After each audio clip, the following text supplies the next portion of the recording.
Welcome to BICOM's weekly podcast. I'm BICOM CEO James Sorene. I'm delighted to have with us on the line, actually from Washington, D.C., our senior fellow Brigadier General Michael Herzog. Hi, Mike. How are you? Hi. Very well, thank you. If I can, and you're sort of perfectly placed in Washington to hopefully comment on this as well. I want to start off really just trying to understand what we think is going to happen next with the Iran nuclear deal, and what I suppose principally what is the intent of Iran behind this letter that they've sent. That they're sort of, it's almost like a threat, isn't it? Like in 60 days they're going to do even more things, and they're kind of calling on the Europeans to sort of do their bit, and it's pretty frightening, isn't it, really? I mean, they're talking about uranium enrichment, heavy water. I mean, could you unpick some of that for us? Yeah.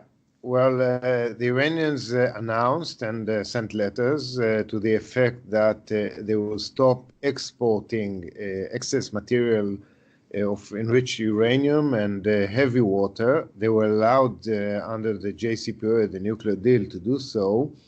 But very recently, the U.S. administration lifted the exemption on these activities as pertains to sanctions, so the Iranians are not allowed to export them, and they said they will not export them. But this means that if they continue enriching in Iran or accumulating heavy water, they will be in violation of the agreement, because the agreement sets a limit on the amount that they could hold.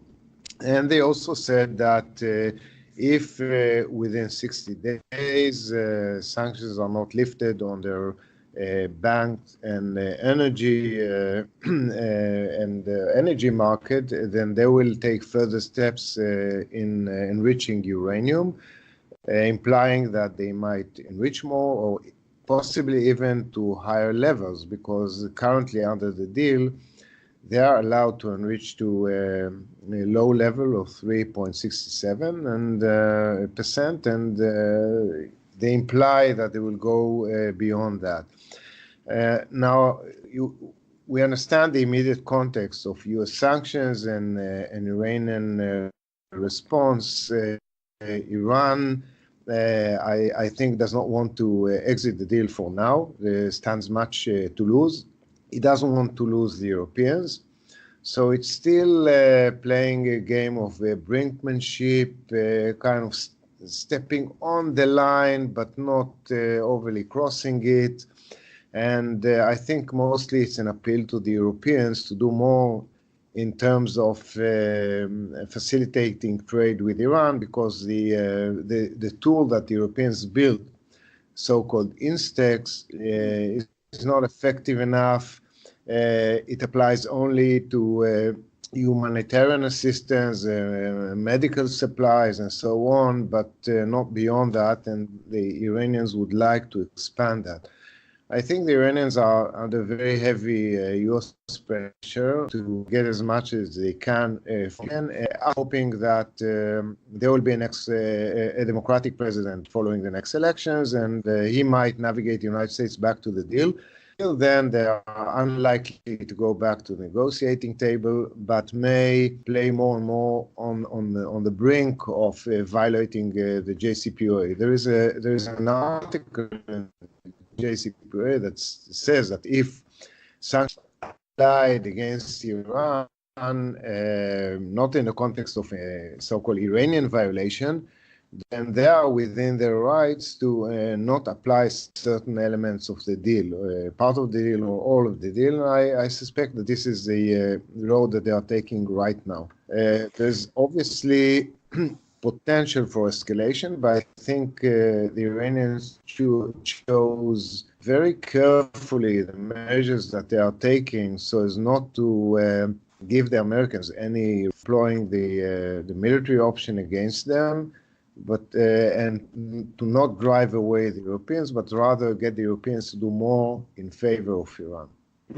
But is there anything more that they can do? I mean, I think I've been following this whole establishment of INSTEX and things that they're trying to do in terms of trade. But is your sense, from being in Washington as well, that in many ways, the US policy of increasingly tighter sanctions basically means that most companies face a choice. If they want to operate in the dollar system or they want to trade with the US, they simply can't trade with Iran. So there's a limit to really how much trade can actually be done with Iran. And, the European states can try and do what they can, but ultimately the decisions will be made by companies around the world, and that will often be just not to trade with Iran, and that's the intent, isn't it, from the US administration? That's correct, and that's what's happening. In fact, companies make commercial calculations, not political ones, and they more and more decide to leave Iran. If they have to choose between the US market and the Iranian market, the choice is clear.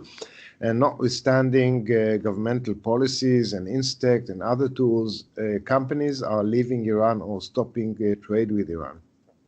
So there's not very much that the Europeans can do to save Iran from the pressure of economic sanctions or to cushion Iran. That's, I believe, in the margin. For now, it has provided the Iranians at least with an excuse of why they're not leaving the deal.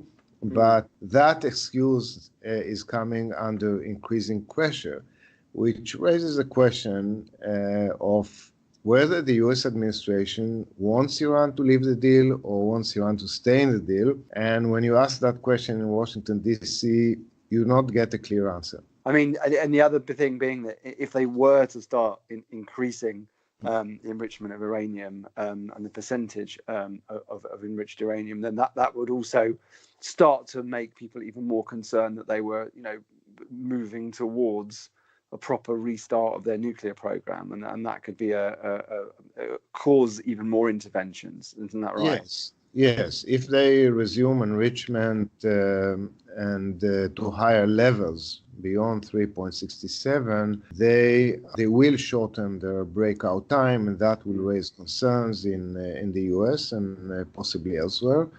So we may see ourselves back to the tensions we experienced a few years back before the JCPOA. Again, I believe for now Iran would like to avert this kind of situations, so they are not wholly exiting the deal, only kind of stepping on the line. Yeah, stepping on the line is a good way of describing it. If we could just pivot to talk a little bit about Gaza and what happened in Israel over the weekend, and I want to just ask a question which links to Iran, which is that, from my understanding, a lot of what happened over the weekend was driven by the role of Palestinian Islamic Jihad working with Hamas, and that Palestinian Islamic Jihad is more influenced and has more of its funds and weapons from Iran, and that its leadership also, some are based in Damascus, and they seem to be closer to the Iranian personnel there. I wondered if you saw in what happened over the weekend a function of maybe some kind of Iranian role that also Iran wanted, and it was in their interest for there to be a big flare-up, and that was some way of Iran putting pressure on Israel. I wanted to get your thoughts on that. Definitely, yes. This last round of hostilities was not initiated by Hamas. It was initiated by Islamic Jihad, an organization which is funded by Iran, close to Iran, and gets guidelines from Iran, and whose leadership is in Damascus and Beirut. They started this by sniper fire against Israeli soldiers during the weekly demonstrations along the border, and they injured 2 Israeli soldiers. Israel responded by firing at a Hamas military position and killing several people there. That was the immediate trigger, and I suspect that the Iranians, what they really want is to drag Israel into Gaza, into war in Gaza, possibly as part of their response to what Israel is doing in order to stop their entrenchment in Syria and Lebanon, their military entrenchment. So definitely, I think there was an Iranian hand here. Hamas joined for its own reasons, because it wanted to extricate more concessions from Israel in terms of allowing funds to go in, electricity, and other humanitarian and economic fixes. They probably calculated that as Israel is going into Memorial Day, Independence Day, and then the Eurovision song contest next week, that this is a time to squeeze Israel. But as I said, they did not initiate this round. And my conclusion from this last round is perhaps Hamas is not wholly in control of matters in the Gaza Strip, because Islamic Jihad, with Iranian funds, it seems to me, has managed to strengthen itself at the expense of Hamas. And they made statements during this round, which I suspect were uncoordinated with Hamas, about how they are going to escalate things. So this is perhaps a new dimension of Jihad Islami with Iranian guidance, trying to inflame the situation. And there may be a moment where even though Hamas would like to stop hostilities, they will be unable to do so. I think, looking ahead, that while it's true that both Israel and Hamas have no desire in a major confrontation, that's why the flare-ups, the recent ones we've had, were short ones, a few days, hundreds of rockets, Israel targeting Hamas and Jihad Islami and other military targets, and then a ceasefire. And that is because both parties do not want a major escalation where the IDF invades Gaza and takes over, as we've seen in the past. But I believe that given pressures in Israel, accumulating pressures following this round and the previous round, now 700 rockets, then 500 rockets. So that pressure may well lead our government in not too far future to escalate things far beyond a short round of hostilities, including possibly a ground operation in Gaza, because I think there's a limit to Israeli patience here. And while for good strategic reasons, our government did not want to go into Gaza because it was preoccupied with the north, it prioritized the Iranian threat in Syria and Lebanon, and Gaza itself is quite complicated, because once you conquer it, who exactly do you turn it over to? But my feeling is that next time we may experience, we may see or witness a much more serious escalation than these short rounds of violent eruption. Well, it does seem, I mean, looking at it from the purely military perspective, it seems that Hamas and Islamic Jihad have got bolder in the last three phases. I mean, they're firing more missiles over a much shorter period of time. They also, and I don't know if you agree with this, they also intentionally seem to be concentrating fire in very large numbers of missiles on smaller areas, and they've been very effective at that. So this time it was Ashkelon, where they were able to cause loss of life by concentrating a lot of missiles and maybe kind of overwhelming Iron Dome missile defense system, and also that this use of anti-tank missiles at civilian vehicles is unbelievable. I mean, from an observer, looking at it here in London, it's absolutely unbelievable that they're using these, what are, I believe, quite long range but devastatingly effective anti-tank missiles at Israeli cars. I mean, so they really are getting bolder and upping sort of their sort of destructive intent. Would you agree? Yes, in terms of their military tactics, first, you're right, they concentrated fire. They fired salvos with numerous rockets so as to overwhelm Iron Dome.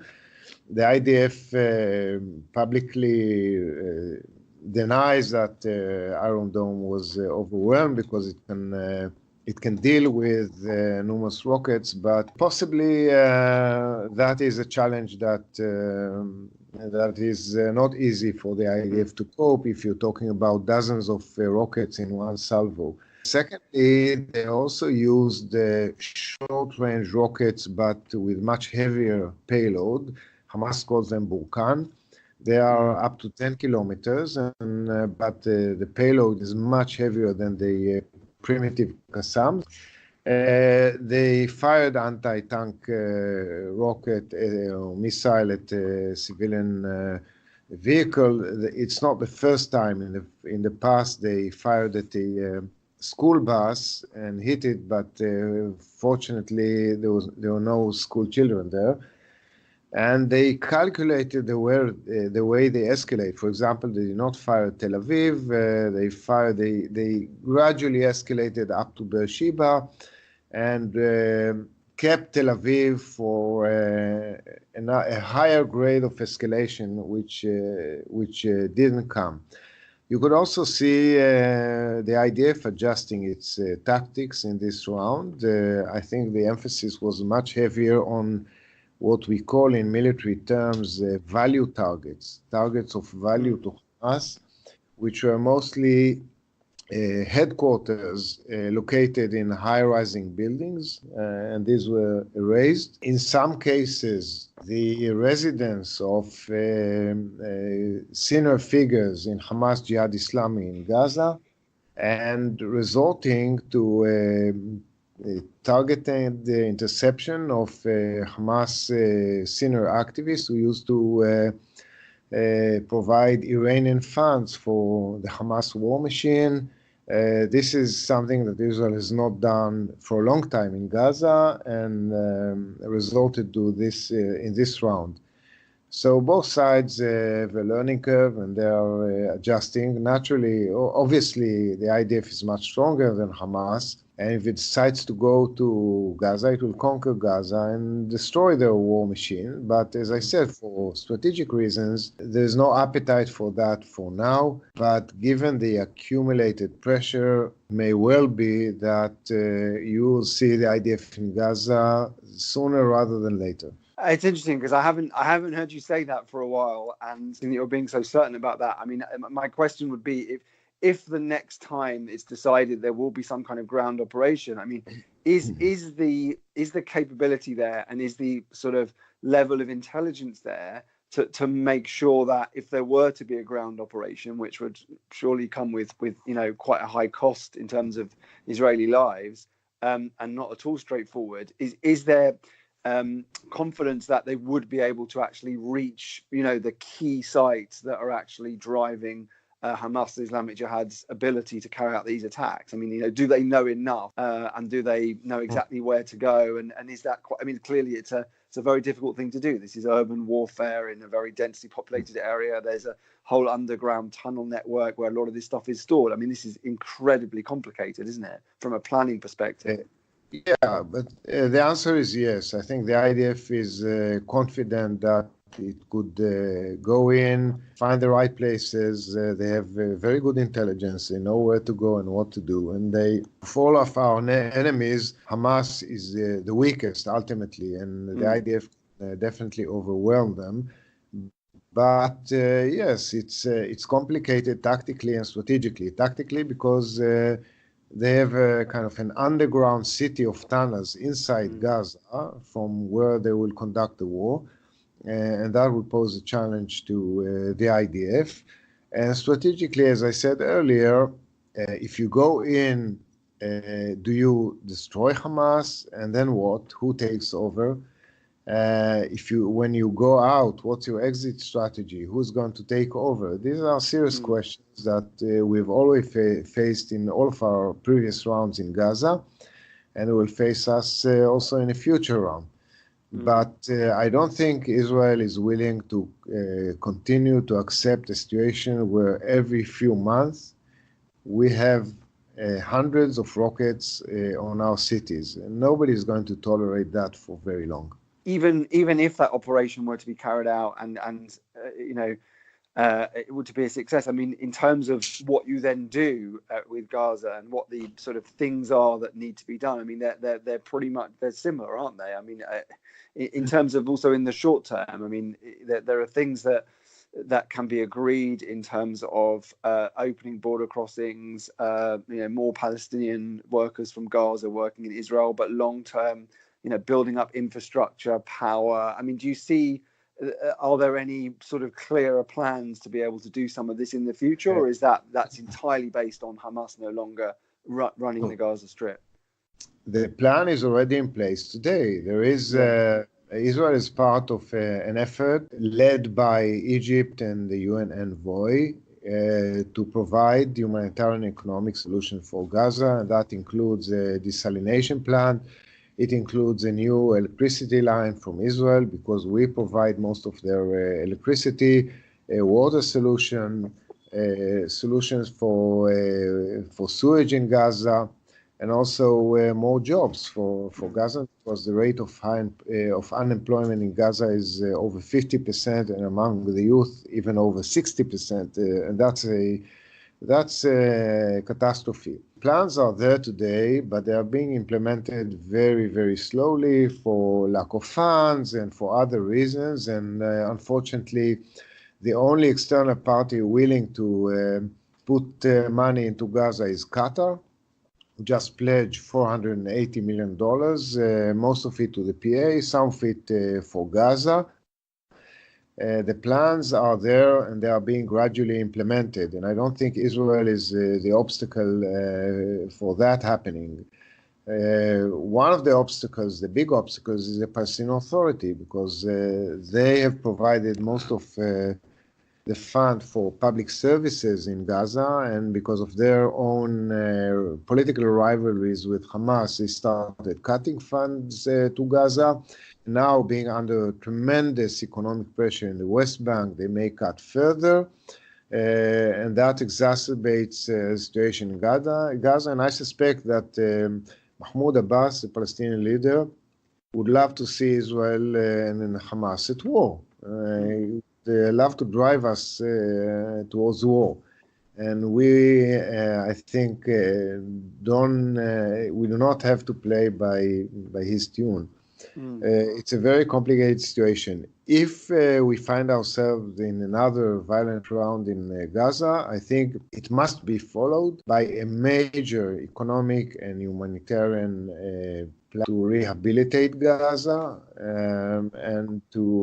but in a way that does not benefit terrorists, but benefits the population. Just final question on the US plan that could be published after Ramadan in early June. Do you anticipate there'll be a very significant section in that plan on sort of what future things could be done in Gaza to improve the situation there, or do you think they will sort of try and skirt around it because it's too complicated? What's your assessment? Well, as you mentioned, I'm here in DC, and I met some people in the administration and also had the opportunity to be present at Jared Kushner's presentation and an interview a few days ago. My conclusion is that Gaza is not central in their thinking. They are focused on the plan, on the political horizon. And Gaza, while they're mindful of the challenge of Gaza, it is not a Gaza first plan or something that conditions anything they do regarding their own plan. They are, I think, quite serious in their intention to present the plan sometime next month, perhaps after the Jewish holiday of Shavuot. They haven't made the final decision, but the way they talk indicates that they are very serious in their intention to present the plan. Okay, that sounds like something we'll keep an eye on very closely. Mike, I'd like to thank you so much for joining us. That was really comprehensive. And for our listeners, I just want to say, please go on to iTunes, please review, please comment, and let us know what you thought of today's episode. Thank you, Michael Herzog, very, very much. Thank you. My pleasure.